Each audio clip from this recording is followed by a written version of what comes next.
அனைவருக்கும் வணக்கம். ஒரு பெண் தன்னுடைய காம கோரிக்கைகள அடக்க முடியாம, தன்னுடைய 4 பிள்ளைங்களையுமே பரணி மேல அடைச்சு வைக்கிறாங்க. அதுக்கடுத்து அந்த பிள்ளைங்க எல்லாருமே என்ன பண்ணாங்க? அவங்களுக்கு என்னாச்சு? அப்படின்றது தான் இந்த படத்துடைய கதை.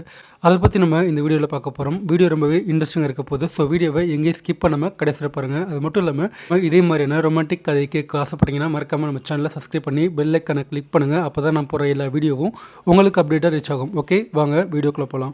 படத்துடைய ஸ்டார்ட்டிங்ல நமக்கு ஒரு ஹேப்பியான ஃபேமிலியை காமிக்கிறாங்க. அதில் இருக்க எல்லாருமே ரொம்ப ரொம்ப சந்தோஷமா இருக்காங்க. அதில் எலிசபெத்ன்ற ஒரு பொண்ணு தன்னுடைய ஹஸ்பண்ட் கிறிஸ்டின்காண்டி வெயிட் பண்ணிட்டு இருக்காங்க.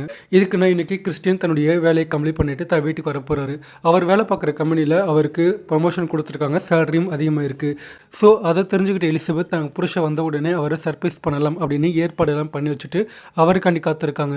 அது மட்டும் இல்லாமல் அவங்களுக்கு மொத்தம் 4 பிள்ளைங்க, 2 வயசுக்கு வந்த பிள்ளைங்க இருக்காங்க, 2 சின்ன பிள்ளைங்க இருக்காங்க. அவங்க எல்லாருமே ஆவலோட காத்திருக்காங்க. ஆனால் அங்கே கிறிஸ்டின் வர்றதுக்கு முன்னாடி ஒரு போலீஸ்காரர் போகிறாரு. அவர் எலிசபெத் கிட்ட உங்கள் கணவர் ஒரு விபத்தில் இறந்து போயிட்டாரு அப்படின்னு சொல்கிறாரு. அதை கேட்ட உடனே அந்த வீட்டில் இருக்க எல்லாருமே ஆடி போகிறாங்க. இன்னொரு பக்கம் எலிசபெத்துடைய மகள் இருக்காங்க, அவங்க பேர் கேத்தி. அவங்களும் தேம்பி தேம்பி அழுக ஆரம்பிக்கிறாங்க. ஏன்னா கேத்திக்கு அப்பா கிறிஸ்டின் அப்படின்னா ரொம்ப ரொம்ப பிடிக்கும்.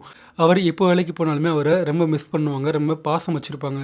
இப்போ அப்பா இறந்து போன உடனே அவங்களால அதை ஏற்றுக்க முடியல. இன்னொரு பக்கம் எலிசபெத்தும் இப்போ தன் கணவன் இறந்து போன பிறகு தன்னுடைய 4 பிள்ளைங்களையும் எப்படி பார்த்துக்கிறது, பணத்துக்கு என்ன பண்ணுறது அப்படின்னு யோசிக்க ஆரம்பிக்கிறாங்க. அவங்க தன் வீட்டுக்கு போகலான்னு கூட யோசிக்கிறாங்க. ஆனால் பார்த்தோன்னா கிறிஸ்டின் எலிசபெத் அவங்க 2 பேருமே லவ் மேரேஜ் பண்ணி வந்த காரணத்தினால எலிசபெத் வீட்டில் எலிசபெத்துடைய அம்மா அப்பா 2 பேரும் பேச மாட்டாங்க.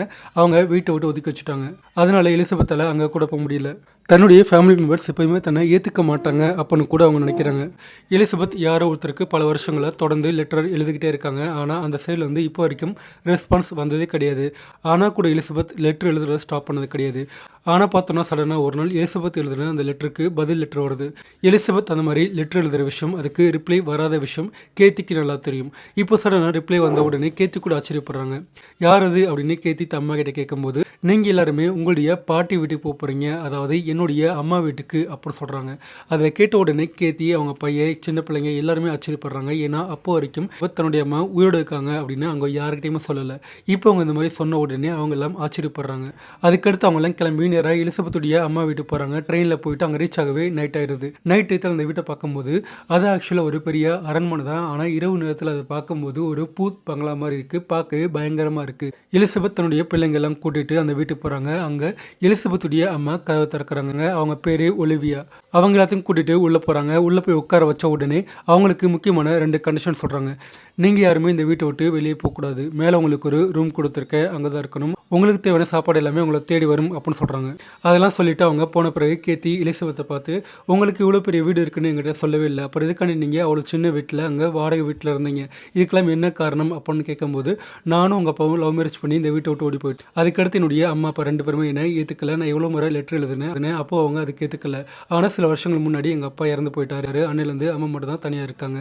இப்போ என் கணவர் இறந்து போன பிறகு அந்த நிலைமையை நான் சொன்ன பிறகு அதுக்கடுத்து அம்மா ஒத்துக்கிட்டாங்க, அதனால தான் இங்கே வந்திருக்கோம் அப்படின்னு கேத்துக்கிட்டு அவங்க சொல்கிறாங்க. அதை கேட்டவங்களும் சரி சரி சொல்லிட்டு அமைதியாக இருக்காங்க. அதுக்கடுத்து கொஞ்சம் நேரம் கழிச்சு அவங்க பாட்டி ஒலிவியா கையில் கொஞ்சம் சாப்பாடு எடுத்துகிட்டு நேராக அவங்ககிட்ட கொண்டு போய் கொடுக்குறாங்க. நீங்கள் இதெல்லாம் சாப்பிட்டுட்டு கொஞ்சம் ரெஸ்ட் எடுங்க, அது மட்டும் இல்லாமல் சின்ன பிள்ளைங்க நீங்களாம் விளாடணும் அப்படின்னு ஆசைப்பட்டீங்கன்னா வீட்டுக்கு வெளியே வந்து விளாடக்கூடாது, உங்களுக்கு மேலே தனியாக ஒரு ரூம் இருக்குது, ஒரு பரணி இருக்குது, அங்கே போய் விளாடுங்க அப்படின்னு சொல்லிட்டு அந்த ரூமையும் காட்டுறாங்க. அது மேலே ஒரு பெரிய ரூமாக இருக்குது. ஆனால் அங்கே இருக்க 2 சின்ன பிள்ளைங்களும் நேராக எலிசபெத் கிட்ட போயிட்டு, எங்களுக்கு இங்கே இருக்க பிடிக்கலாமா, நம்ம இங்கேருந்து போயிடலாம் அப்படின்னு சொல்கிறாங்க. ஆனால் எலிசபெத் இல்லைம்மா, நமக்கு வேற எங்கேயும் போக வழி கிடையாது, நம்ம இங்கே தான் இருக்கலாம், உங்கள் பாட்டி இன்னும் கொஞ்ச நாள் இறந்து போயிடுவாங்க, அதுக்கடுத்து சொத்து எல்லாமே நமக்கு தான், நம்ம என்ஜாய் பண்ணலாம், ஸோ கொஞ்ச நாள் சகிச்சுக்கிட்டு இங்கே இருங்க அப்படின்னு அவங்ககிட்ட சொல்லி சமாதானப்படுத்துகிறாங்க. ஆனால் அந்த 2 சின்ன பிள்ளைங்களுக்கும் அது புரியல. அவங்க என்ன பண்ணுறாங்க, விளாட பெரிய இடம் இருக்கும்போது இதுக்காண்டி இங்கே விளாடணும் அப்படின்னு சொல்லிட்டு நேராக கீழே போய் ஹாலில் விளாட ஆரம்பிக்கிறாங்க. அந்நேரம் பார்த்து அவங்க பாட்டி ஒலிவியா அங்கே போயிட்டு இங்கெல்லாம் விளாடக்கூடாது, மேலே அரைக்கி போ அப்படின்னு அந்த 2 சின்ன பிள்ளைங்களை பார்த்து சொல்கிறாங்க. ஆனால் அதுங்க 2 பேருமே சின்ன பிள்ளைங்க கேட்கல, அவங்க திரும்ப திரும்ப விளாண்டுட்டு இருக்காங்க. அப்போ ஒலிவியா அவங்க 2 பேர்த்தையும் பார்த்து கத்த ஆரம்பிக்கிறாங்க. அது பிடிக்காம அந்த 2 சின்ன பிள்ளைங்களுமே ஒலிவியாவுடைய கையில் கடிச்சு வைக்கிறாங்க. அப்போ ஒலிவியா அந்த 2 சின்ன பிள்ளைங்களையும் சின்ன பிள்ளைங்கன்னு கூட பார்க்காம பலர்னு அறைய ஆரம்பிக்கிறாங்க.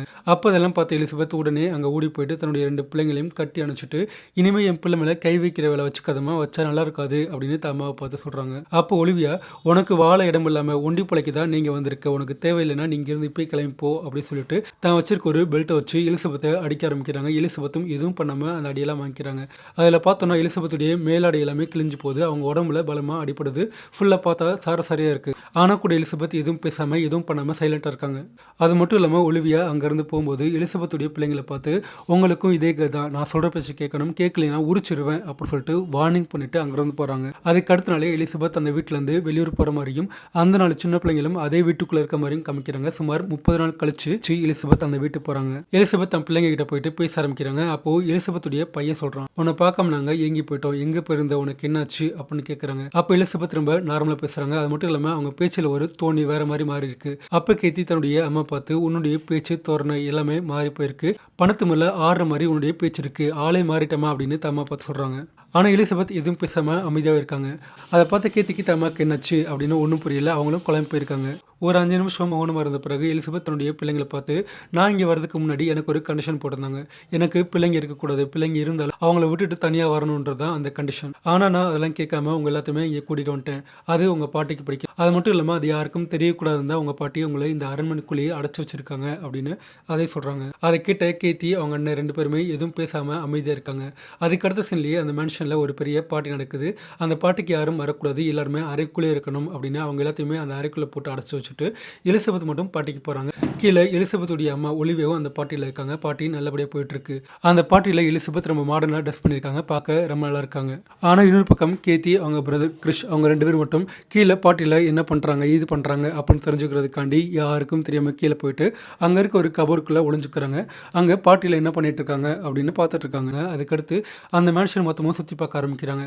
அப்படி சுற்றி பார்த்துட்டு இருக்கும்போதே அவங்க அம்மா எலிசபெத் இன்னொரு ஆண் கூட தனியாக போகிறாங்க. அதை பார்த்து அவங்க 2 பேருமே அவங்க 2 பேரும் எங்கே போகிறாங்க என்ன பண்ணுறாங்க அப்படின்னு மறைஞ்சிருந்து பார்க்குறாங்க. அப்படி பார்த்துட்டு இருக்கும்போது எலிசபெத் அந்த ஒரு ஆணை கட்டிப்பிடிச்சு கிஸ் பண்ண ஆரம்பிக்கிறாங்க. அதை பார்த்த கேத்தி கிறிஷ் அவங்க 2 பேருமே ஷாக் ஆகிட்டு அப்படி நிற்கிறாங்க.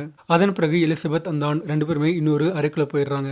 அதே மாதிரி கிறிஷ் கேத்தி அவங்க 2 பேரும் அங்கே இருக்க இன்னொரு அறைக்குள்ளே போகிறாங்க. அங்கே போகும்போது கேத்தி கண்ணில் நல்ல ஒரு ட்ரெஸ் கண்படுது. அந்த ட்ரெஸ்ஸை போட்டு பார்க்க ஆசைப்பட்டு அவங்க அந்த ட்ரெஸ்ஸை போட்டு பார்க்க ஆரம்பிக்கிறாங்க.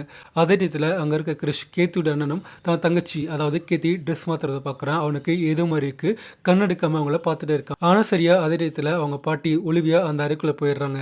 அங்கே கேத்தி அரகுர ஆடையோடு இருக்காங்க. அதே மாதிரி கிறிஷையும் அங்கே பார்க்குறாங்க. அவங்க 2 பேருக்கு இடையில ஏதோ ஒன்று நடந்துட்டு இருக்கு அப்படின்னு அவங்க தவறாக புரிஞ்சுக்கிறாங்க. அது மட்டும் இல்லாமல் அப்போவே கேத்தி அவங்க தண்டிக்க ஆரம்பிக்கிறாங்க. அங்கே இருக்க ஒரு கத்திரிக்கோள் எடுத்து கேத்தியுடைய முடியை கட் பண்ண ஆரம்பிக்கிறாங்க. அதை பார்த்த அங்கேருந்து கிறிஷ் அவன் முடியை கட் பண்ணக்கூடாது, கட் பண்ண விட மாட்டேன் அப்படின்னு கொஞ்சம் ஏற்று பேசுகிறான். அதை கேட்டு ஒலிவியா கோவப்படுறாங்க. உடனே தன் மகள் எலிசபெத் அழைச்சு அவங்கள திட்ட ஆரம்பிக்கிறாங்க. அப்போ எலிசபெத் தன்னுடைய மகன் 2 பேர்கிட்டையும் போயிட்டு அந்த முடியை கட் பண்ண அப்படின்னு அவங்கள வற்புறுத்துறாங்க. அதை கேட்ட பிறகு அடுத்த நாளே பார்த்தோன்னா வேற வழி இல்லாமல் கேத்தியோட முடியை கட் பண்ணுறாங்க. அந்த மாதிரி முடியை கட் பண்ணி வருது யாருன்னு பார்த்தோன்னா கிறிஷ் தான். அப்படி கட் பண்ணி விடும்போது கேத்தி மேலே அவனுக்கு ஒரு இனம் புரியாத ஈர்ப்பு ஏற்படுது. அதே மாதிரி கேத்தியும் தன்னை கிறிஷை பார்க்குறாங்க. அவங்களுக்கும் ஒரு ஈர்ப்பு ஏற்படுது. 2 பேரும் அப்போவே ஒருத்தருக்கு ஒருத்தர் ஒன்றா பார்த்துக்கிட்டு கிஸ் பண்ணிக்க ஆரம்பிக்கிறாங்க. ஆனால் அது அவங்களுக்கு தவறுப்படுது. உடனே விலகி போகிறாங்க. அதுக்கு அடுத்த நாளே கேத்தியுடைய அம்மா எலிசபெத் கிளம்பி ஊருக்கு போகிற மாதிரி காமிக்கிறாங்க. இப்போ இங்கே கேத்தி கிறிஷ் அதே மாதிரி இந்த 2 சின்ன பிள்ளைங்க இவங்க 4 பேர் மட்டுமே மேலே பரணி மேலே இருக்காங்க.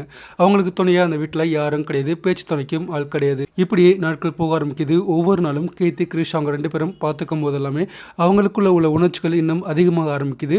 அதே மாதிரி அந்த சமயத்தில் அவங்களை கட்டுப்படுத்த வழிநடத்தாங்க யாரும் கிடையாது.